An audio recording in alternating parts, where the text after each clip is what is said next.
Hello again, everybody. I'm Todd Rossnagel, Director of Communications for the Louisiana Conference. We wanted to come on the air today as Hurricane Delta is approaching Louisiana with an update. It is Friday, October 9th. We're recording this around 1 o'clock. We expect Hurricane Delta to make landfall around 5 o'clock tonight in the Cameron, Vermilion Parish area as a solid Category 2 hurricane.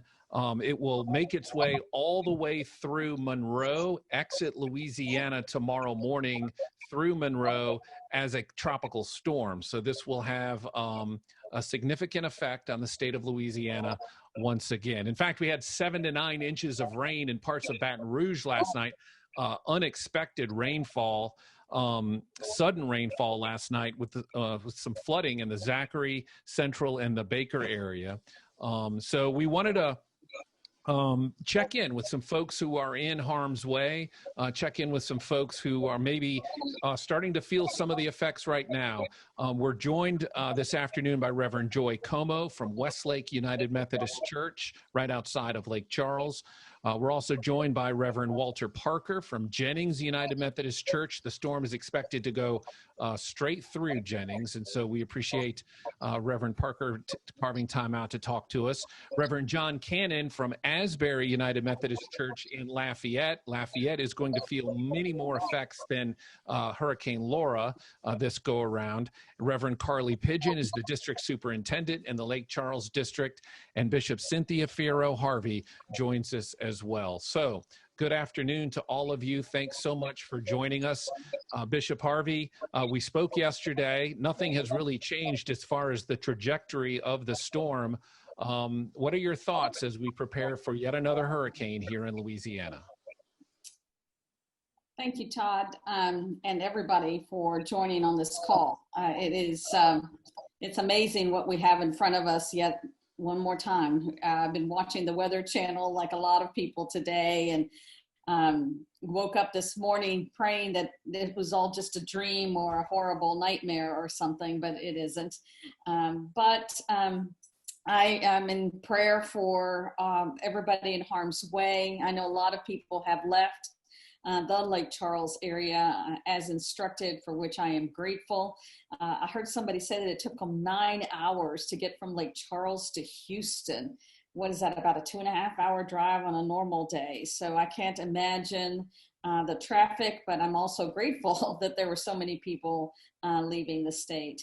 I think that we're as prepared as we're going to be at this point, in having lots of conversations with Reverend Elaine Burley, and the disaster response teams are set as best they can and ready to respond when this storm is behind us. We don't know what the impact's going to be across the state. I think this thing's going to move more right on through and go north, going to move pretty quickly, so that's the good news. But I'm just praying that our people can withstand this one more time. I know everybody's tired, everybody's weary, but even in our weariness, we respond to one another, and we also respond to the spirits moving in our midst. Maybe if we can see the winds and see the spirit in the winds that come across us, and that we respond. That's what we do as people of God, as faithful followers of Jesus, as Louisiana United Methodist. So I'm counting on everybody one more time to respond with the generosity and love that they always do. Well, thank you, Bishop Harvey, for those words. Joy Como is from Westlake United Methodist Church, as we mentioned off the top. Her church, I think I remember visiting with you, Reverend Como. You were handing out meals, really breakfast, lunch, and dinner to those in need at the time, and you were in the process of putting a new roof on your church. I can't imagine what you must be thinking now as another hurricane is headed your way. Give us your update. Well, as Bishop Harvey was saying, I was thinking about this last night, and I'm like, this has got to be a terrible nightmare. I just have had a hard time grasping that this could be happening again, but it is. And so we pray and we prepare. I've kind of checked on my congregation, and a good majority of them have left, but also there's a good many that have stayed. And so we're just going to ride it out and pray for the best. Well, we thank you for your commitment to the people there. Thank you so much for joining us today, Joy, and we'll be holding all of you in prayer. And Reverend Walter Parker is from Jennings United Methodist Church. And if you do the trajectory, if you draw the line, as so many of us have been following the line as it's drawn, it looks like it'll be going straight through the Jennings area. Walter, how are things with you? Things here are fine. We have had a number of the people in the lower end of the parish that have evacuated. There's still a lot of folks in Jennings that are just hunkering down. I've lived in South Louisiana most of my life, and I've been through many of these storms.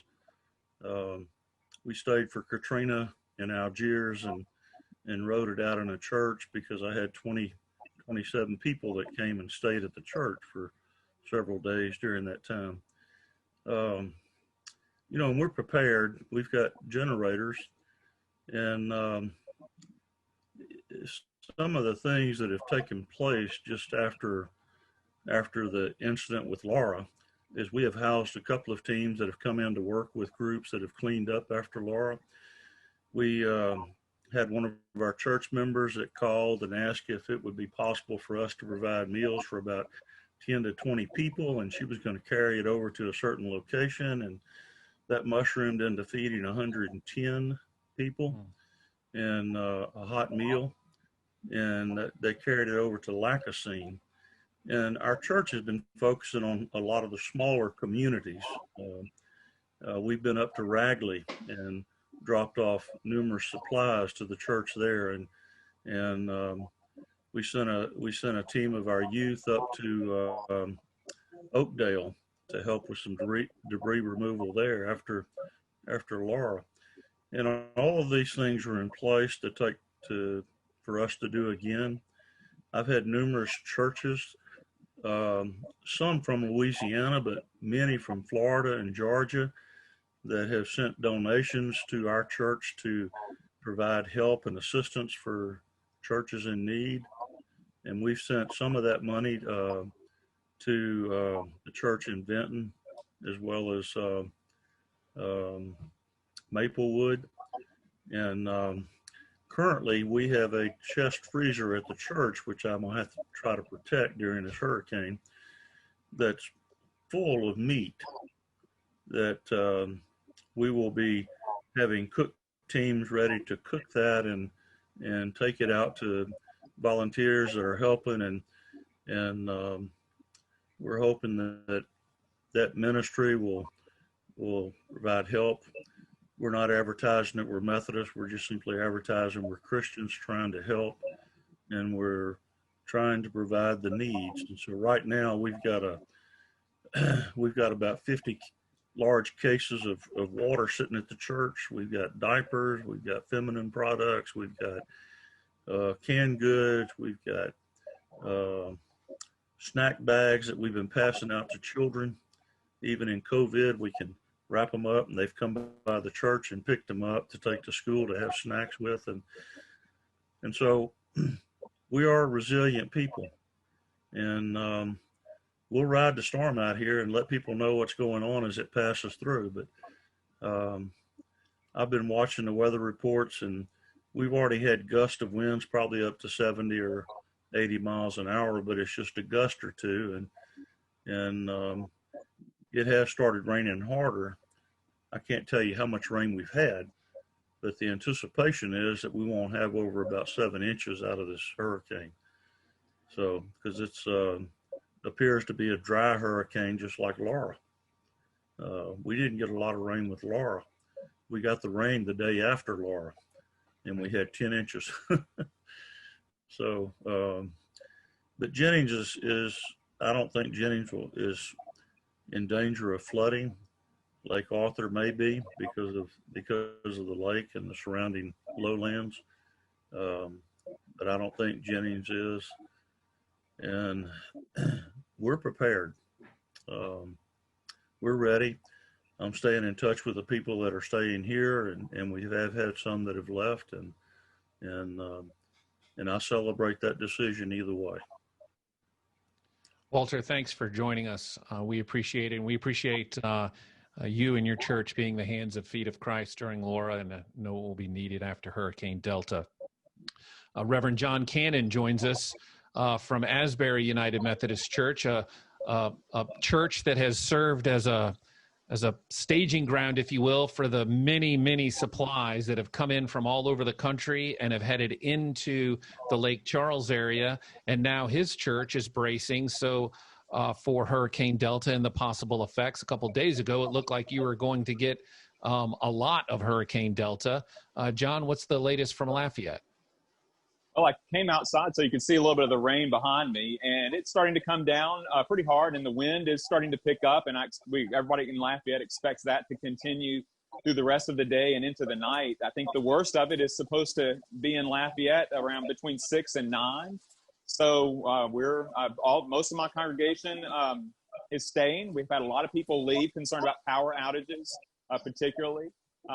But you're right. We've been the staging ground for a lot of the supplies going in to help the people for Hurricane Laura, and particularly because we were on the western side of that hurricane, we experienced a little bit of damage in Lafayette. But the electricity came on after a few days, and we were able to step up and help in that way, getting supplies out. So now it's going to be here a little bit harder. We're hoping that that the effects won't be terrible, but we expect to have some pretty severe damage here as well. I suppose as soon as it passes through, we're going to assess what our ministry is with supplies and then begin receiving and sending supplies wherever the new places are that need them. Yeah, absolutely. And even as far east as Baton Rouge, we're expecting wind gusts of 50 miles an hour, which is nothing to sneeze about. That is a significant effects. They say the edge is going to be the Mississippi River. So for those in the Baton Rouge area, that is the update. District Superintendent Carolyn Pidgeon joins us as well. Carly, I know you are back at it again, assessing damage in the Lake Charles area for what could be an effects from Hurricane Delta. What do you think? Are you hearing a lot about the debris that's on the side of the roads? That's what I've been hearing a lot about. Yeah, so when I, sent an email out and checked on, thankfully, Bishop and I, between the two of us, checked on most of the pastors down in that southern region who are already so impacted by Laura, and, some were, just praying that their tarps held in, or that their new roofs, stayed still. And a lot of people did leave because of their concern for the mounds of debris that are, kind of everywhere. There's just so much stuff that people have moved out of their houses, moved to the curbs, moved to the sides of the road, that are just, kind of pure, like perfect projectiles for hurricanes to pick up and throw. And so people are really concerned more so about the debris, kind of being flown everywhere, as opposed to some of the other things that they were more worried about with Laura. But our pastors are resilient, like Walter said, and, they continue to show up to care for their people, to care for their communities. That's what I've been so just kind of excited about and blessed by, is to see how the church is still the church. In the midst of, walls being gone and roofs being missing, the church still shows up to be the church. And so that for me has been exciting to walk, even though it's like, Lord, nothing else. Really, nothing else, okay? We can't take any more. We are ready to just get back together and continue to rebuild and to do the work that God calls us to do. But I have been excited to know that our churches are continuing to do that, even in the midst of their own hurt, their own pain, and their own disasters. Thank you, Carly, for those words. Bishop Harvey, you posted a picture on Facebook of your kitchen table, and St. Francis is now your centerpiece, and you have almost gotten used to that, right? I think I'm just going to leave him there. I've gotten used to him being there. I put everything back out, a week or so ago when the weather got so nice and everybody came back in.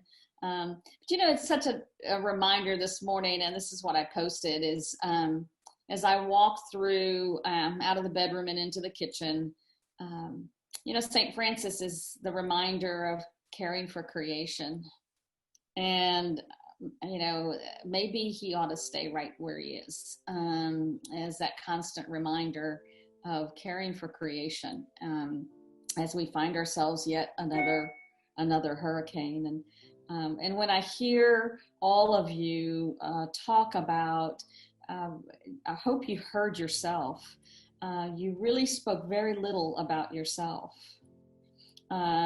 Everything was focused on the other, on somebody else. And in the midst of your own preparation of taking care of your own family, your own home, your own possessions, you still find it somewhere, the energy and the heart and soul to care for somebody else, whether it's a meal or a snack bag.